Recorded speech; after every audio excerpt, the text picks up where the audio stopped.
تعالي خدي رايحه فين؟ امان عليكي ما تمشي من غير ما تصلي على النبي. وتسلم ايدك يا ماما اخوك. وقولوا لي بتابعوني منين يا حبايبي؟ وحشتوني والله العظيم حبايبي اللي كانوا بيعلقوا لي اختفوا راحوا فين حبايبي؟ وحشتوني والله. بيوحشني تعالوكم، بيوحشني اساميكم كلكم والله. ربنا يحفظكم ويخليكم. صلوا على النبي. طبعا الفاصوليا دي المعروفه ان اغلبيه الناس ما بحبهاش. والله العظيم جميله جدا جدا يا بنات. الكيلو ب 30 جنيه والله العظيم. فانا طبعا انتوا عارفين روحها قصيره، روحها قصيره جدا جدا. فانا قلت ايه اخدها كده واقطعها واحاول ايه نخزنها، احطها ايه وقت ما نعملها بدل ما تبوظ ونطلعها ايه خضره كده بايظه تمسك في بعضها كده وتبوظ. فانا هقطعها كده، اشيل كده الطراطيف من هنا وهقطعها في صلاه على في كومنتات يا حبايبي. يا ريت تتابعوني منين، شيء بيسعدني وبيفرحني حبايبي الحلوين. حبايب وصفات ماما خوخه فين كده انا قطعتها وظبطتها ومية مية. ولقيت طبعا كيلو كوسه برضو هقشره كده برضو واقطعه مكعبات، بس طبعا هلاقيه كتير جدا. احنا فردين 2، لقيت الكوسه كتيره فانا خدت حوالي 3/4. وسبحان الله عملته، قلت يا ريتني عملت الكيلو كله. جه ضيوف وربنا رزقهم كلوا معانا بالهنا والشفا اللي كل يا رب. طبعا هقطعها واللي يفيد برضه هخزنه. الكوسه طبعا هقول لكم بتخزنوها ازاي، وهنعمل اكله جميله جدا جدا، فيديو مليء كده بالحاجات الحلوه.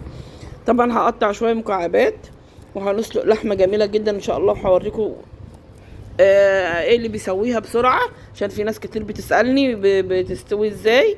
في كم حاجه كده هقول لكم عليها. تمام.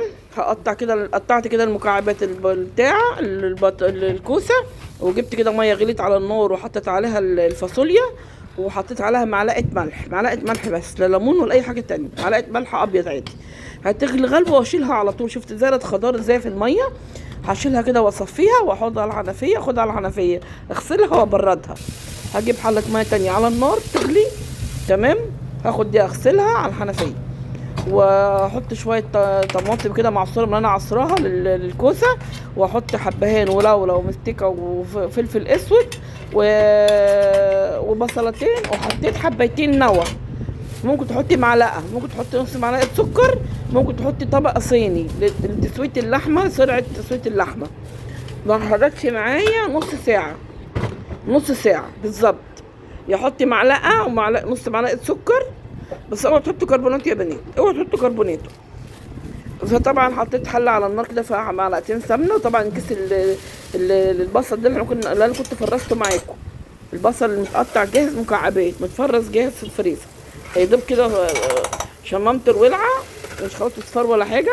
وحطيت ايه اللهم صل على سيدنا محمد، الله صل يا محمد يا حبيبي يا رسول الله. وحطيت طماطم، وحطيت معلقه بابريكا، وحطيت فلفل اسود وبهارات اللي هي 7 بهارات. وهسيبها ايه تتسبك شويه، وبعد السبك احط شويه ميه، احط الملح واسيبها ايه تتسبك شويه. وبعد ما تعمل احط عليها شويه ميه والكوسه واسيبها تستوي. وبعد ما اللحمه تدخل في السوا هشيل كده 3-4 قطع كده من اللحمه واحطهم في ايه تكمل سوا في الكوسه. وعندك رز بايت برضو، معلومه برضو جميله، اوعي ترميه. اوعي طبعا حطيه في التلاجة، بيتيه في التلاجة مش بيتيه بره. وعملنا رز جديد، وبعد ما نوطي البوتاجاز على الرز ويشرب، اروح جايه حاطه الرز البايت عليه فوق الوش، بصي اهو كده، واروح مغطيه. هيستوي مع بعض اكنك لسه عاملاه طازه، قسما بالله ما هتفرقيه عن اللي انت لسه عاملاه. اهو كده خدت الكوسه اللي بقت حطيتها في كده زي ما هي، ما قطعتهاش.